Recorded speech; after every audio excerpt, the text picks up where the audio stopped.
کہ جیسے جسمانی بیماری ہے نا، اس کے علاج کے لیے ہم کوشش کرتے ہیں، اور بہت سارے مریض مایوس ہو جاتے ہیں، تو اللہ تعالیٰ قرآن میں بار بار فرماتے ہیں کہ مایوس نہ ہوا کرے، لا تیأسوا من روح اللہ انہ لا ییأس من روح اللہ الا القوم الکافرون۔ اللہ کی رحمت سے کافر لوگ نا امید ہوتے ہیں، تو ہمیں اللہ کی رحمت کو امیدوار رہنا چاہیے۔ اچھا، اور ہم جب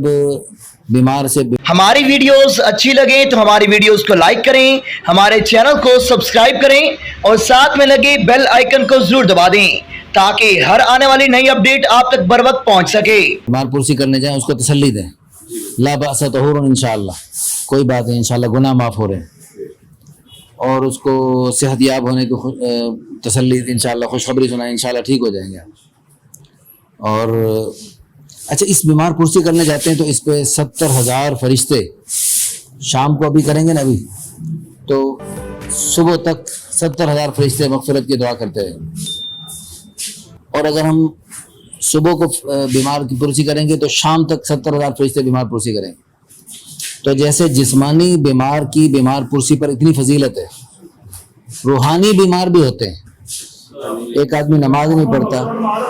قرآن نہیں پڑھتا، ذکر نہیں کرتا، وہ روحانی بیمار ہے، تو روحانی بیمار کی بیمار پرسی پر اس سے زیادہ فضیلت ہے۔ بیمار پرسی بھی کرنی، اس کو علاج بتانا۔ ایک ہوتا ہے جسمانی بیمار، اس کو اپنی بیماری کا پتہ ہے، اس کے علاج کی کوشش کر رہے ہے، فکر مند ہے، یعنی اصل میں تو الخلق عیال اللہ، ساری مخلوق اللہ کا کنبہ ہے۔ فاحب الخلق الی اللہ من احسن الی عیالہ،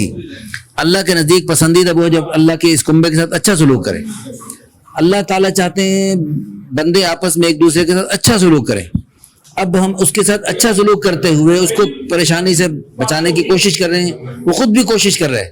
لیکن ایک بیمار ایسے ہے اس کو پتہ ہی نہیں ہے میں بیمار ہوں، اس کو اپنی بیماری کا احساس ہی نہیں ہے، اور اس کو پتہ ہی نہیں کہ میں بیمار ہوں، اور مجھے اس بیماری کا کتنا بڑا نقصان ہو رہا ہے، دنیا میں اور آخرت میں کتنا بڑا نقصان ہوگا، میں جو نماز نہیں پڑھ رہا میرا کتنا بڑا نقصان ہے، اس کو پتہ ہی نہیں، بے ہوش ہے۔ اس بے ہوش انسان کو ہوش میں لانا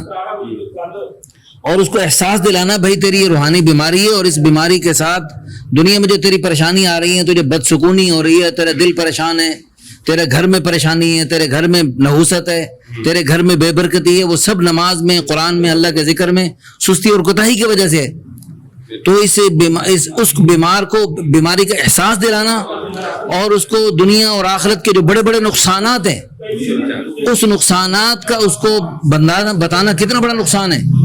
اور اس کو اگر تو کرے گا اس بیماری سے تو ٹھیک ہو جائے گا، نمازیں پڑھے گا، قرآن پڑھے گا، اس کی برکت سے اللہ خوش ہو کر تجھے دنیا میں کیا کیا انعامات دیں گے، اور موت کے وقت کیا، قبر میں ہزاروں سال کیا، اور قیامت کے 50,000 سال میں کیا کیا انعامات دیں گے، اور ہمیشہ جنت میں کیا کیا انعامات سے نوازیں گے، یہ ہم بتلا کر اس روحانی بیمار کو اس کی روحانی بیماری کو دور کرنے کی فکر کوشش میں شریک ہوں گے۔ تو میں سمجھتا ہوں اس پر اس کو جیسے جسمانی بیمار کی بیمار پرسی کرنے پر اللہ پاک اس کو 70,000 فرشتوں کی یعنی دعائے مغفرت پہ ڈیوٹی لگا دیتے ہیں، اس پر پتہ نہیں اللہ خوش ہو کر کیا انعامات دیں، کیونکہ جسمانی بیماری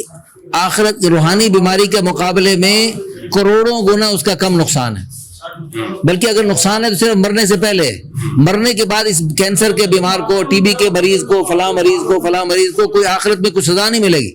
بلکہ بیماروں کو اتنے بڑے بڑے انعامات اور ایسے بڑے بڑے درجات ملیں گے۔ آپ جیسے ہٹے کٹے صحت مند رہنے والے اور دین پہ چلنے والے ان کو بھی جنت ملے گی، لیکن چھوٹی جنت ملے گی، نیچے درجے والی، اور بیماروں کو اتنے اونچے درجے والی جنت ملے گی۔ آپ صحت مند ہٹے کٹے رہنے والے تمنا کریں گے کاش کہ ہمارے جسموں کو کینچیوں سے کاٹ دیا جاتا، ہمارے ٹکڑے کر دیا جاتے، حدیث پاک کے الفاظ ہیں، ہمارے ٹکڑے کر دیے جاتے، اتنے بڑے بڑے انعامات مل رہے ہیں، اتنے بڑے بڑے انعامات بیماروں کو مل رہے ہیں۔ تو اس لیے جسمانی بیماروں کی بیمار پرسی بھی کریں، اور روحانی بیمار ان کی بیمار پرسی بھی کریں، اور صرف اپنے مسلمان بھائی جو روحانی بیماریوں کا شکار ہیں ان کی بیمار پرسی بھی کریں، اور جو ہمارے انسانی بھائی غیر مسلم ہیں وہ بھی ہمارے انسانی بھائی ہیں، اور وہ بیچارے بڑے نقصان کا شکار ہو رہے ہیں اور ان کو پتہ بھی نہیں ہم کتنے بڑے نقصان کر رہے ہیں. ان کو احساس دلانا, ان کو کلمے والے بغیر کلمے کے مر کے ہمیشہ ہمیشہ کے جہنم کا ایندھن بن رہے ہیں. تو اللہ کے پیارے حبیب صلی اللہ علیہ وسلم کی طلب تھی میرا ہر اور امتی جہنم سے بچ کر جنت میں چلا جائے.